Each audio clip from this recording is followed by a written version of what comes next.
So here's the big question. We always see a blip coming into July 4th. Did we see it? If we saw it, what's next on the agenda? Today on the Logistics Life.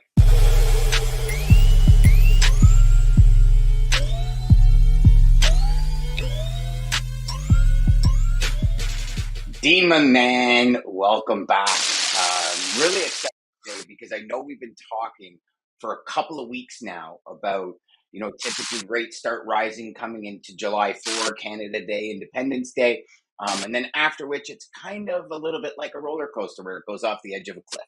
And hopefully we got a parachute, brother. I'm like, you got this one, then you got the reserve parachute, then you got the other one, then you got the other one. You're constantly pulling parachutes. So where are we at, brother? What's happening? Well, we actually did see a bit of a produce season peak, even though produce volumes are down about 9%. We still don't have USDA data in because of the short week last week. So, being a public holiday, short week, we probably won't see a USD update on the exact volume for the week of 7/4, but we're about 9% behind leading into July 4. So, less volume less volume had me worried that we'd be seeing kind of a non-event in terms of produce season. Well, from a rate perspective, we actually saw pretty much what we see every single year. I looked at some of the data this week on the rate side. Dry van rates were flat, so that wasn't any surprise because they'd had a reasonably good run up. But they were identical to this time last year. Refrigerated rates, though, which is sort of the big beneficiary of produce season, they went up 2 cents a mile last week, which again is interesting in and of itself. I'd thought rates would have peaked the week before. They certainly started to flatten out towards the end of last week. Dan, they're sitting about 3 cents a mile lower than last year, but there's 15% more loads moving in our network. So whenever you see more volume like that to that degree and rates up a little bit, it tells you that capacity is starting to tighten a little bit. So I went back and looked at if rates were at $2.04 a mile, excluding fuel, so that's line haul rates, what does that mean in the context of the July 4 seasonal peak?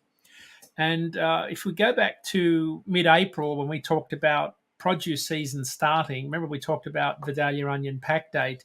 When they start announcing the packing of the Vidalia onions for their very short season in those, I think it's 13 counties in Georgia, that's kind of our unofficial starting line of the produce season. When I look at the change in rates from mid-April to July 4, that kind of defines the produce season impact.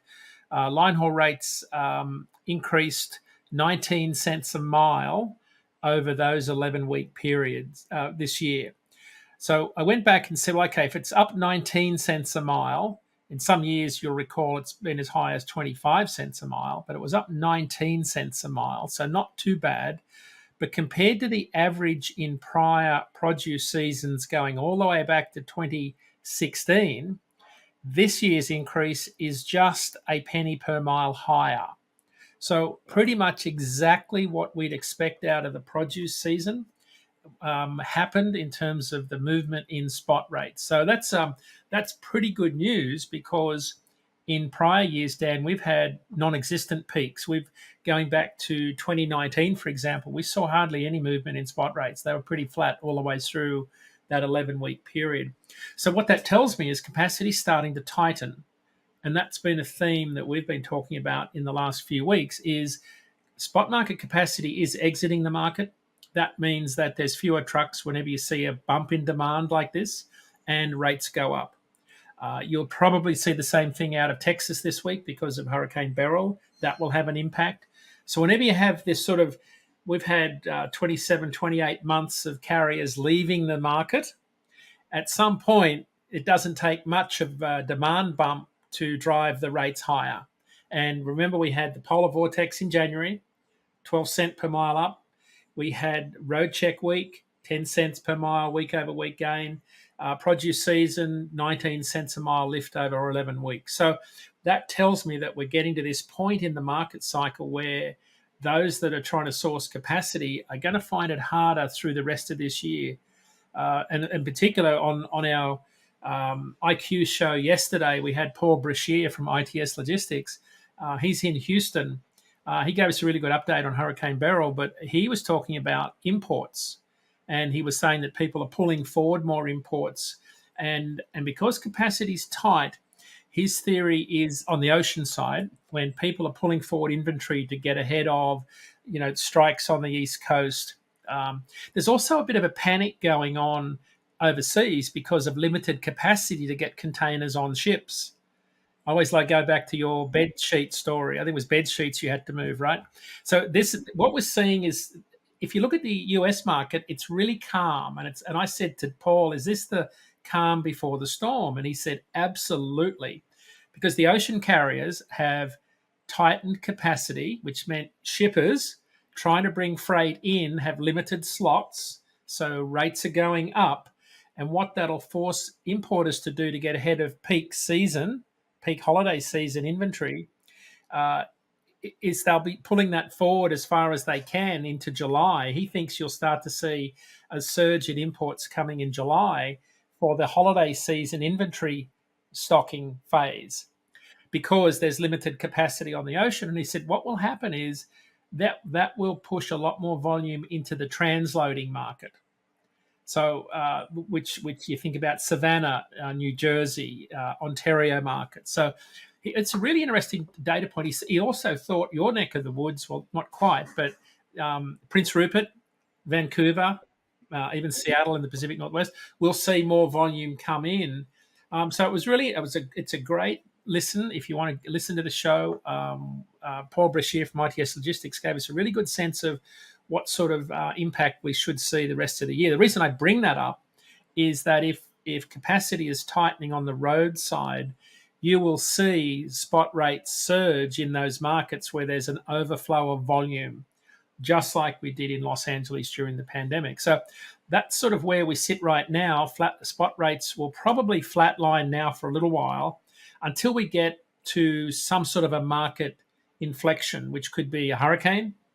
It could be a surge in imports into a particular port. I asked him which ports in particular brokers and 3PLs should be watching for that might not be on their radar. He mentioned the big ones that we just covered, Ontario, Savannah, New York, but he was adamant that we're going to see some pretty serious action in the Pacific Northwest because it's a full day's sailing closer from China to the US than Los Angeles. Now, you've got a Canadian rail strike looming up there too. So that could throw a spanner in the works because Yeah. you've got a lot of freight that goes into Chicago. I have the opinion when it comes to these rail strikes and everything.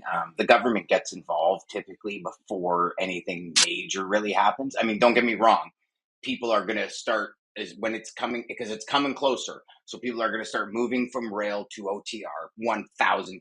Everyone does. They always do it because the last thing they want is stuff getting stuck in transit and being part of somebody else's problem, right? But um, it's interesting you bring that up.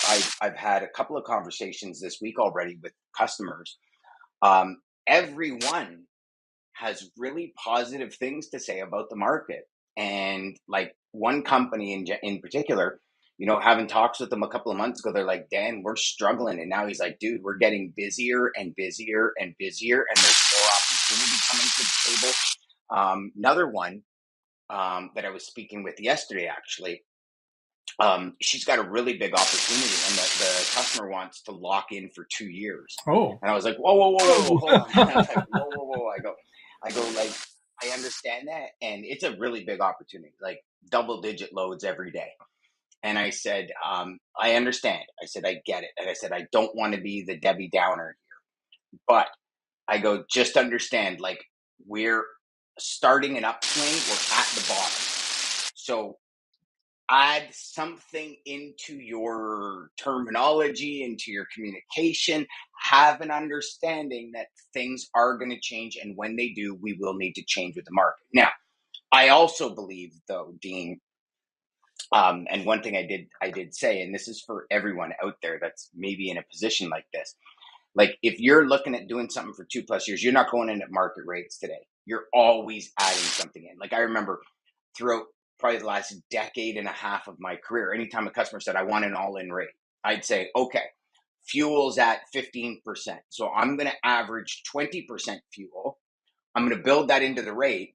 If fuel goes to 25%, we're going to have a conversation. And that was written right into the documentation. So they wanted an all-in rate. I'm not doing it at today's levels. And like you just can't. You physically can't do it at today's levels with what's coming down the pipe. And I mean, even if, you know, knock on wood, it doesn't happen. But even if, say, the market doesn't turn for 3 months, that's 2 years. That's 24 months. There's no way this market's staying the way it is for 4 to 5 years. It just won't. Dan, that won't would happen. be they'll get crushed.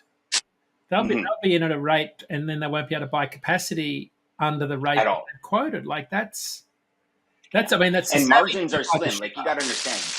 Yeah, margins are slim as it is, right? Like we're talking $50, $60 margins. Right. And I'm like, okay, if you have one, very low. So if you have one carrier and it's like one load sheet for the week, or, you know, because you got to think of invoice costs per order, right?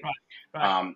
I've done deals like this before where it's like, okay, there's 27 orders, but it's one load sheet, 27 orders, you're making $50-$60 an order. That's a profitable order on a distribution.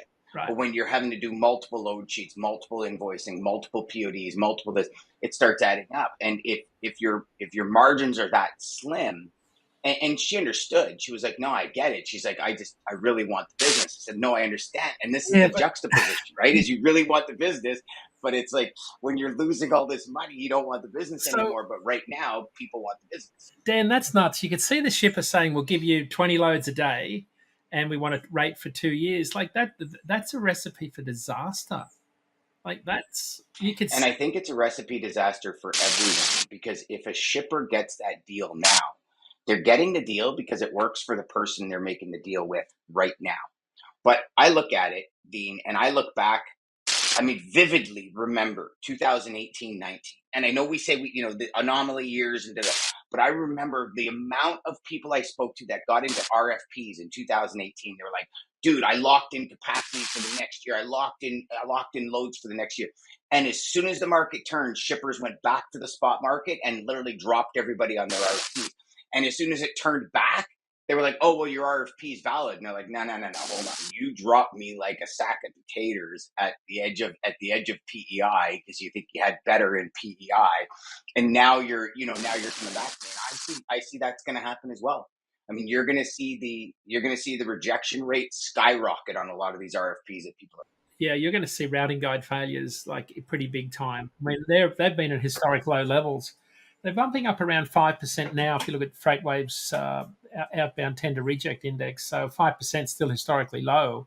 But when you start to get to a normal market, it's probably closer to 10%. But you will see 20 to 25% rejection rates pretty quickly. I think that's always been our theory this year, Dan, is that this exact scenario would happen as shippers drive the market down and people are trying to get volume and they're bidding low on the way down in the market cycle. When capacity turns, carriers are saying, hey, I got better opportunities on the spot market. You can keep that freight.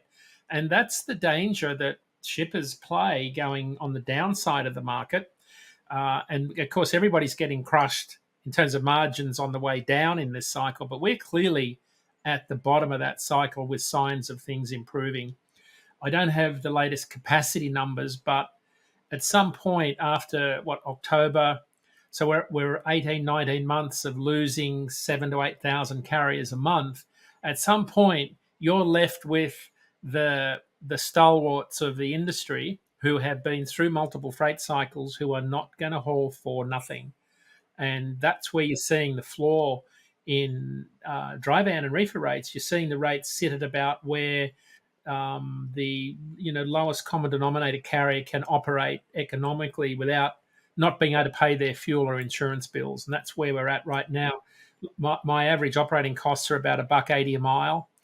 If I own my own truck and trailer, it's $1.50, right? So if you think where spot rates are right now, you could still make money at $1.70 a mile line haul rates, but you're not going to be able to do it for long because you're not generating enough return on equity. So that's sort of, yeah, that's the seasonality piece, Dan. We're in the dog days of summer, though, right? So this is I know there's some green shoots that we're talking about, but manufacturing is going to be the key, and we're not really seeing strong manufacturing numbers. But my wife's catering business in this week in July, nothing's happening. Everybody's at the beach, right? So this July is typically a fairly slow month, but I think we'll And then start. you got construction shutdown coming up at the end of the month. And then August is typically one of the largest months for vacations, which is going to then start. I mean, I'm speaking to a couple of people now, and it's interesting because I'm having a lot of talks with like FEMA and stuff. And a ton of them are on vacation. And then you're speaking to one, they're like, well, I'm in this week, but I'm out next week. They're back. And it's like this fractured communication throughout the pipeline is, I mean, but you know what, Dean, in the end, I think it occurs every summer, right? Like, I think it's something we as salespeople need to be prepared for and, need to start figuring out. Like I was having a conversation with a gentleman and he's like, Dan, nothing's happening. Nothing. And I'm like, okay. I go, are you confident in what you're doing? And he goes, 1000%. I go, how confident? He goes, like, 1,000,000%. I said, okay, the next person you call, tell them you can do this. If not, it's free. He's like, no. And I'm like, yeah. I go, like, is anyone else offering anything for free? He goes, no. I go, so how do you get through to somebody? Make them an offer they can't refuse. If I mess up the order and I don't do what you've asked me to do, barring, you're trying to go into Houston or something during a hurricane, well, different story. And so he made 3 phone calls after we hung up the phone yesterday, got 3 companies that said, all right, quote me on this. Yeah. Yeah. And here's the thing, right, Dean, is what you just talked about is the rates are going to start climbing. I think right now, shippers are, for all of you shippers out there that are watching, please tell us in the comments below, like share with us if this is reality, because I might just be blowing smoke, but it's my own personal opinion. I think you're getting ready for what's coming. I think a lot of shippers are seeing the market because, like we've talked about many times, shippers have way more data now than they've ever had in their life. So they're seeing these signs of things shifting. And now I think even more than ever is a time where we as sales reps got to get in front of these people and offer them, like, put your money where your mouth is. Like, offer them something that is irrefutable and they have to listen. Like, it's like Steve Martin said, be so good they can't ignore you. And I think that's the key to what we're facing right now, personally. I'm just looking up the shipper data I got the week of, let me just quickly open this up. I've got the week of my latest contract rates for shippers have, so this is as of 7/11. So this is interesting. Dry van rates, replacement rates, Dan, are still coming in down 1.9%, temp control down 2%. So these are replacement rates. So this is how we define a replacement rate at DAT. When we see so this is a shipper buy, shipper to carrier, shipper to broker buy. When we see that rate for the very first time on a lane, we say, that's a new rate replacing the old rates. And we measure the rate of change because the old rate was in the routing guide from the previous RFP. So the new rates coming in for the week of 7/11 are down 2% for dry van and reefer. So they're 2% lower than the rates they're replacing. So you're talking about the shipper, the shipper mentality of wanting a 2-year deal. They know this market's going to turn because we've moved from double-digit decreases to low single digits. Now, you'll recall we've been low single digits now for a month, right? So It's still dropping. Over that, I think, hasn't it been like 2 months where we've seen longer. low single? Yeah, or mid digits last month, or May, and then June was low single. Yes, it was like mid range for May, I think. So shippers have still got pricing power, and what they're trying to do now, of course, isn't that example you gave us, is they're trying to commit carriers as far out as they can because they know rates are going to start going up as soon as those routing guide failures start to turn.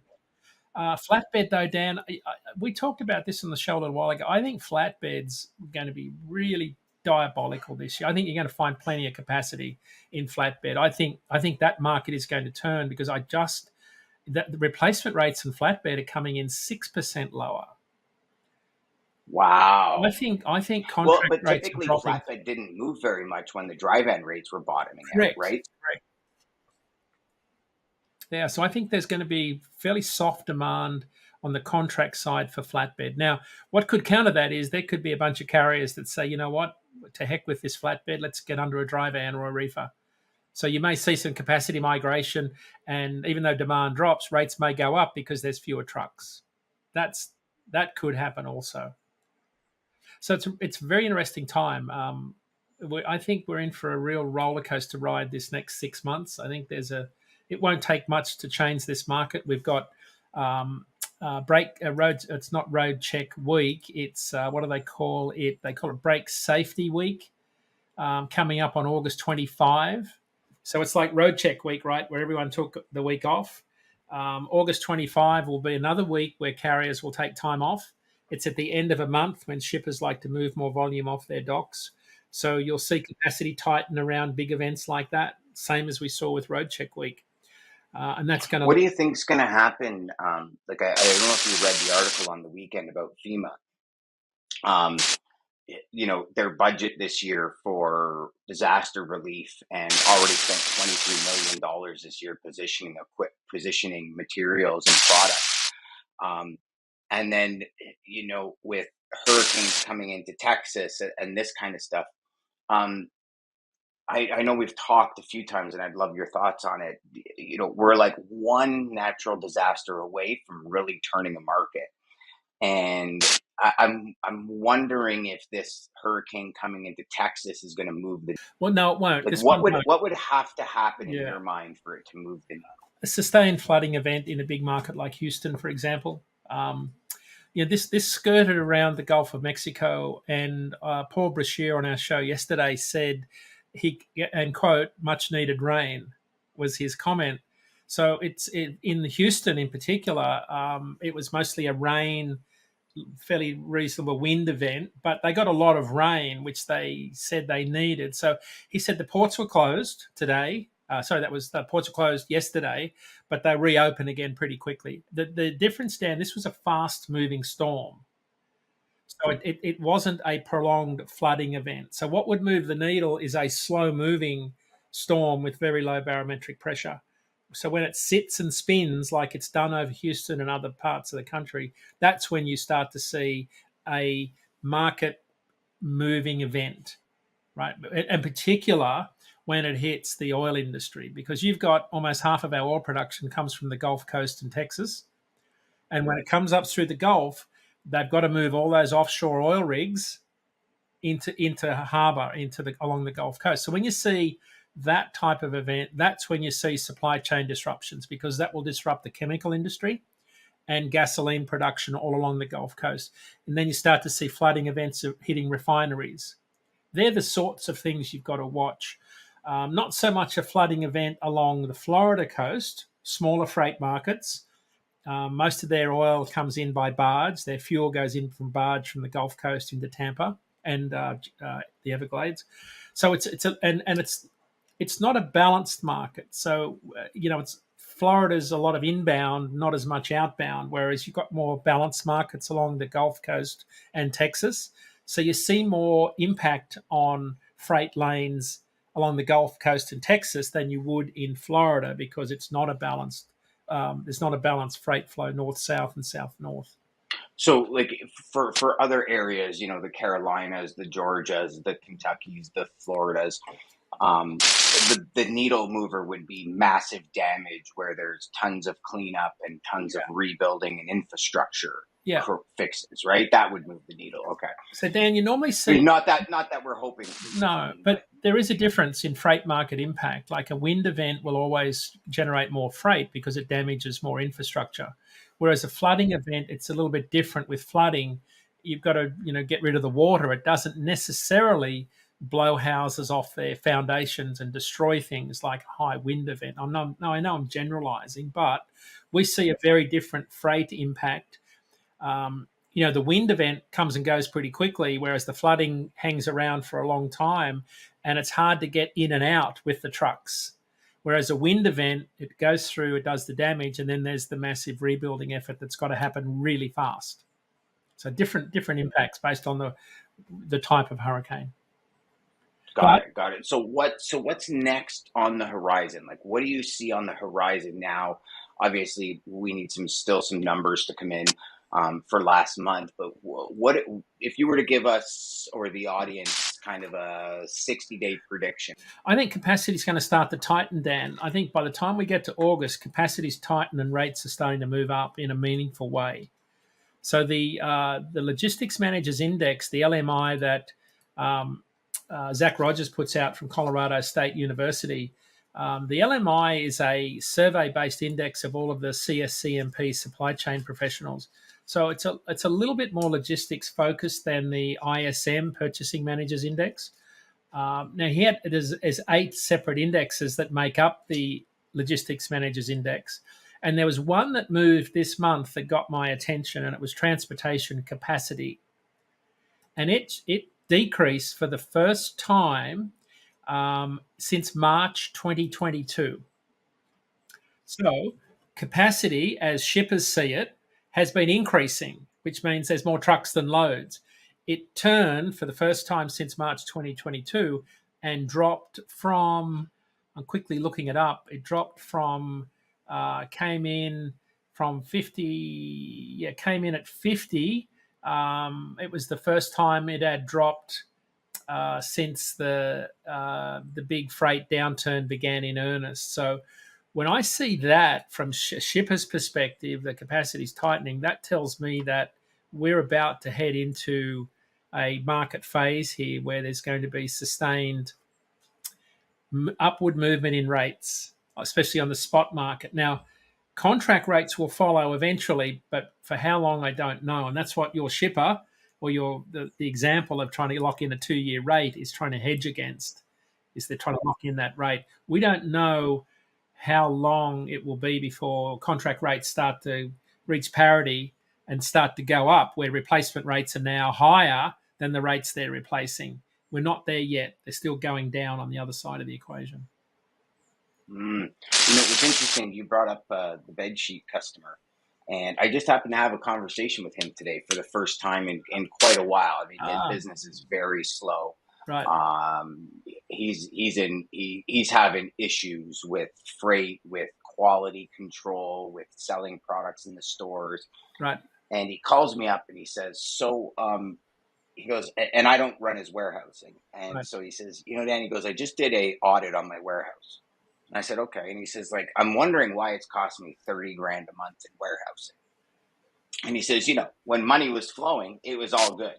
And his business has actually, up until about 3 months ago, really increased because he's low end sheets. So I guess people watching their finances aren't going buying, Egyptian sheets. They're buying normal sheets. Yep. And so he was saying that it was, and up till about 3 months ago, all of a sudden he goes, it just fell off a cliff. And he goes, and it was really weird because the companies he works with started ordering 2/3 less. So his inventory went down to 1/3. Right. He says, obviously now that money's not flowing, I'm watching my dimes and nickels. And I was like, interesting. I go, so what did you figure out? He goes, I'm paying $30 a pallet storage. Storage. Wow. Yeah. $30 a pallet. $30 a pallet. Per month. And I said, per month. And I said, I guarantee you, it used to be 10. I said, I guarantee you those were COVID rates because everybody wanted warehouse during COVID. I said, so I guarantee, I said, I don't know what kind of numbers you got, right. But I said, I would be willing to put money down that your rates changed during COVID and you didn't know it, or they sent you something and you just keep paying the bills. And it was pretty normal for him. But he was like, well, what do I do? And I'm like, what do you mean? What do you do? I go, he goes, I got an opportunity to go, and this is what a lot of people are doing. It's actually the third person in the last 2 weeks that I've heard. So I shouldn't say a lot of people. I've heard it more and more. They're looking at outskirts of towns, like really small towns where buildings are super cheap. Ah, And they're starting to look at storage out there, like even Canadian Tires out here. They're looking in areas like Peterborough, like, which is 2.5, 3 hours from the GTA, right. because it's a third of the cost for a building. And so they're averaging and saying, no, if I move my freight costs, at 15% more for LTL, Right. somewhere nowhere close to the amount of money we're paying, Yeah. because you just get guys going from Toronto, Montreal to bring the LTL in, right? So it adds another leg to their supply chain. But Right. so I think we're going to start seeing buildings go up in areas where you never thought warehouses were going to be. That's Personally, fascinating. I think that's the next step. That changes the whole freight dynamic. Yeah. I think it does. Freight, I think it does. I mean, I look at companies up in my small town, and I see more trucks now loading at facilities. Now, we're a big, like, Warren Gibson passes through us going to the Honda plant in Alliston. Yep. So, I mean, we have a truck running up our main street every 3.5 minutes, going to the Alliston plant back and forth from Honda. But now we're seeing a lot. I'm noticing a lot more trucks going into companies here.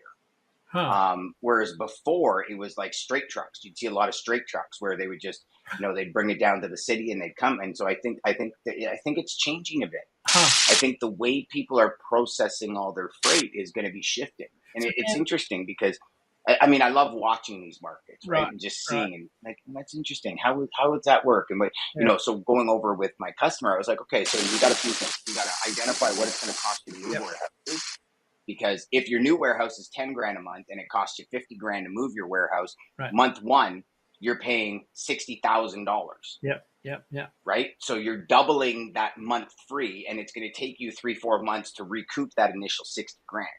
So I said, like, you got to understand that. And he's like, okay, and what about the company I'm with? I said, well, the company you're with is going to want to be paid up in full before they let your product leave. Like, the warehouse will hold it. They won't do, he goes, but I'm going to pay them. I go, it's irrelevant. They're going to want their money. Right.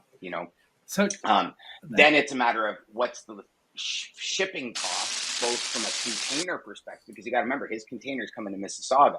So now he's looking at going to Belleville, which is like 2.5 hours from Mississauga, probably close to 3, maybe even 4, depending on traffic. Right. To drop a container to unload, to either come back and go back and get it or wait there for it. Wow. So now what's going to happen is the dray companies you use are going to diminish. Right. Because a lot of them will be like, no, I don't have time to go all the way to Belleville. Right. And get stuck there for 3 hours while you unload a container, then come back. So you're talking a dray move that would normally take 35 minutes, drop at the dock, come back. When they bring the next one, they load the empty. To now 3 hours there, 3 hours back, just on the high side. Plus, if there's time there. So one container is now almost a full day's work. Wow. So now you got to think of that dray cost, right? Yeah. You go from doing 6-7 containers a day to one. Yeah. What does that do? So, and he's like, I never even thought of that. I'm like, yeah, it's not as easy just to, and I think this is what, makes warehousing a very lucrative market. Is once customers are in, it's very expensive and very difficult to leave, which is probably why customers in warehouses put up with a lot of BS. Dan, just go online now. We've talked a lot about how warehouses have moved during the pandemic closer to populations to service our insatiable demand for what we want it yesterday. Instantaneous goods. Dan, I ordered stuff last night and on Amazon Prime, and it's like I ordered some bath mats for my truck. I had bath mats on the floor of my Peterbilt, and I thought, it won't be here before I go to the show in Walcott, Iowa. They said, and the option was, do you want it between 4 a.m. and 8 a.m. this morning? So I'm online at 8 o'clock last night, and the option was, do you want it between 4 and 8 a.m.? Like, no charge. Like, that's the window. And I thought, first of all, who's got bath mats in a warehouse somewhere within 50 miles of me, and you're going to deliver it in the morning? Like, I can't get my head around the economics of it. But who's going to drop it off at my house at 4 a.m.? My dog's going to go ape shit. And I'm constantly amazed about how much freight is in warehouses so close to where I am. And of course, I'm not unique. It's all of us. There's a lot of warehouses that have a lot more inventory that are very close to us now. And I guess the economics work for Amazon, clearly. Yeah. I mean, well, they have shut down a few warehouses. I Right. don't know if you heard about that, but I mean, and so, Amazon, I read an article, and I believe it was Amazon, has one of the most sophisticated management systems in place Right. ever seen in the world Really. to manage their inventory and what goes where, and like the analytics they have are unlike anything else. My CTO used to work at Amazon. He's like, you don't understand the analytics these people have. Like, it's insane. Well, I mean, the company, their largest profitable is AWS, right? The web services and Right. all that. So, yeah, it's crazy, man. It's insane. You got large companies saying, I'm going to buy every warehouse within 10 miles of major communities, and the smaller companies are getting pushed out to like so far beyond Right. where would be normal. Right. Like Right. it's interesting. Yeah. Yeah. Fascinating.